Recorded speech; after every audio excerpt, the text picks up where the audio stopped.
pork cottage roll here. What we're going to do is we're going to put them on the rotisserie. So first thing we're going to do is we're going to get these ready a day ahead, or cut them out of their package here.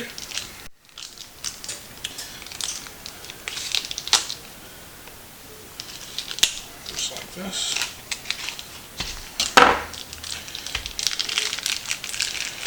So what you're going to do is, I'm going to put it in here for now, but what we're going to do is we're going to take it over to the sink and we are going to rinse it off. So what this is it's in a brine, a salted brine that pickles it basically, or cures it. It's very good, but it tends to be very salty if you don't prepare it right. If you're not going to put it in a slow cooker and cook it for a long period of time in water or in juices or something like that, then it's going to be really salty. So what we're going to do is we're going to just rinse this off real fast. I'm just going to fill this up probably about halfway with water. Or if you can get a container that they will completely be submerged in, that would be better. What I'm going to do is I'll put them in there today, and then right before I go to bed I'll just flip it over so that it gets both sides.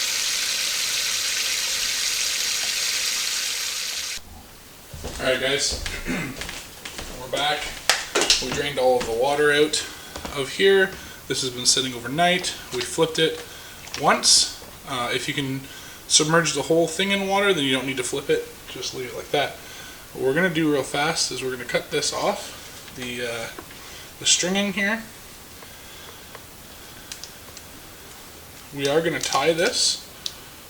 I'll show you right now. So with our bowl with our string in it, we are going to tie this.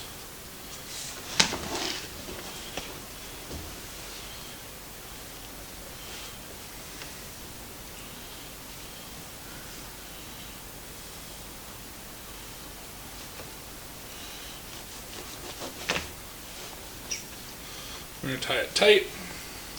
So, why did we cut that netting off of it?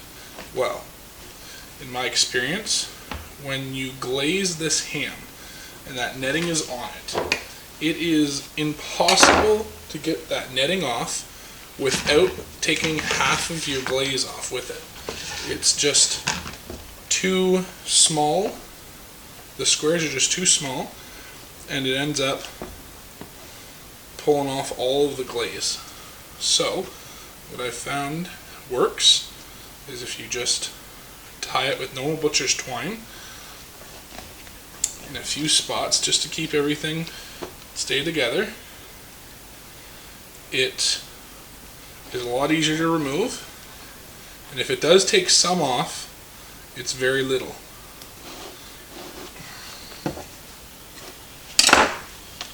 So I tied it twice around. I'm going to do it one more time in the center. And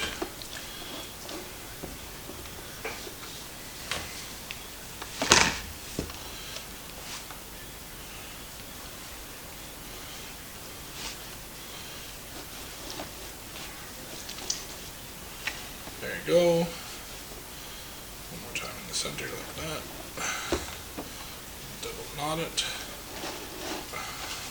Okay, and then one more time I will tie it this way here, just so that everything stays uniform and doesn't fall apart.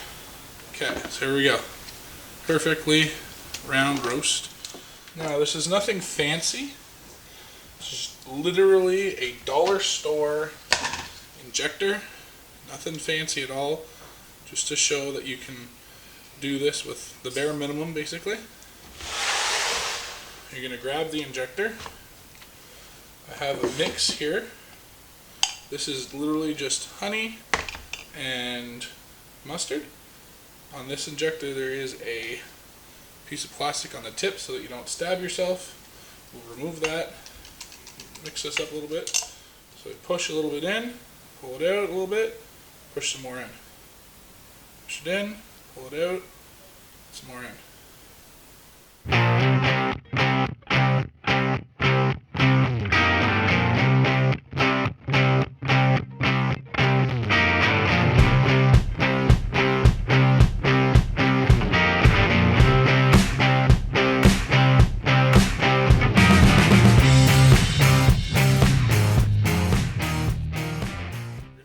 Wrapping this in tin foil for the first little while, probably about half of its cooking time, so that all of this doesn't drip out all over the place.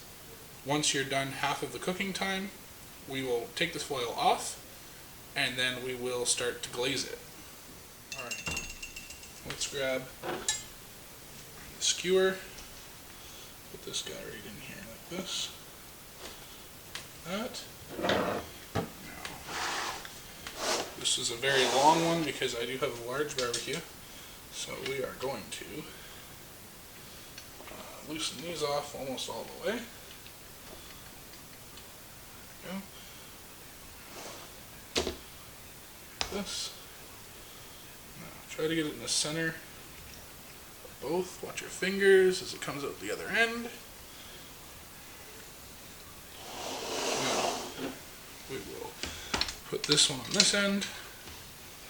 Now we're going to tighten these just loosely like this.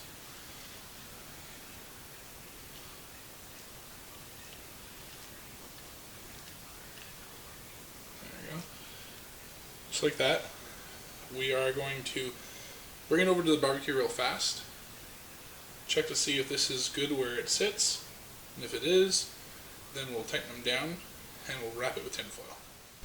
Alright, so what I'm going to do, I'm just going to put one knot right here.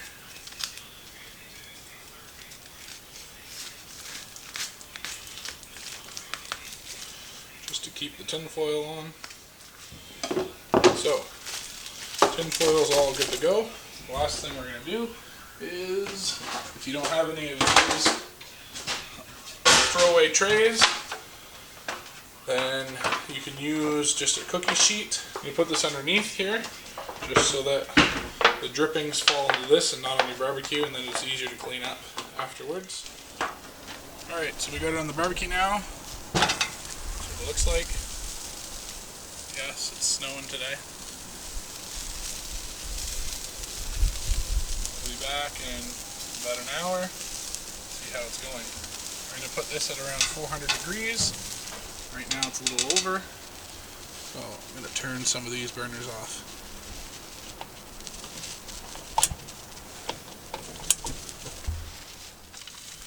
Alright guys, so it's been cooking now for about 2 hours.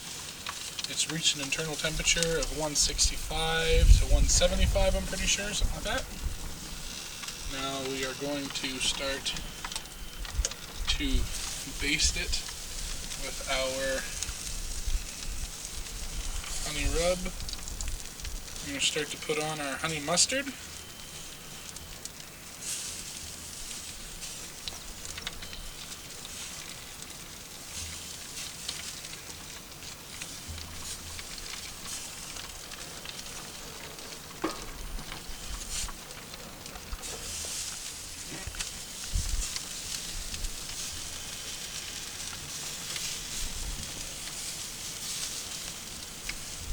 See the pan underneath has gotten all of the stuff that dripped out of it so that it doesn't drip into the fire and make a grease fire. So we're doing a good job so far. It's snowing out right now.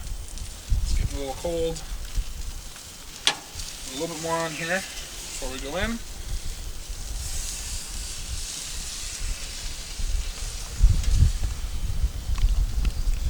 Beeping is my thermometer telling me that we're out of range for the temperature.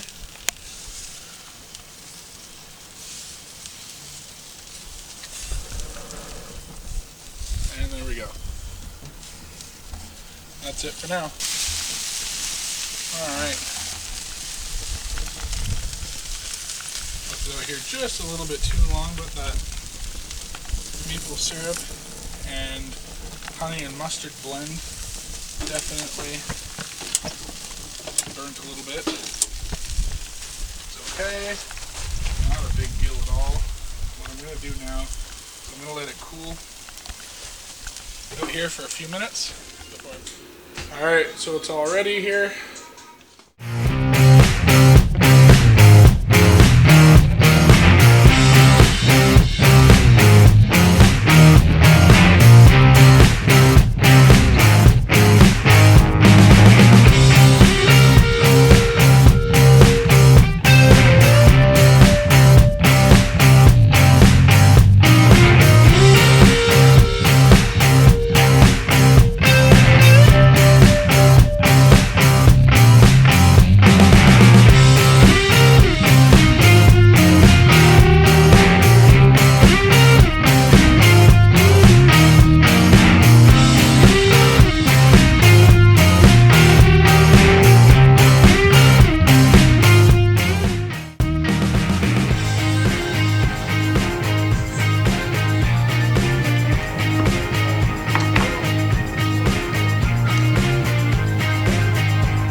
Alright guys, thanks for watching.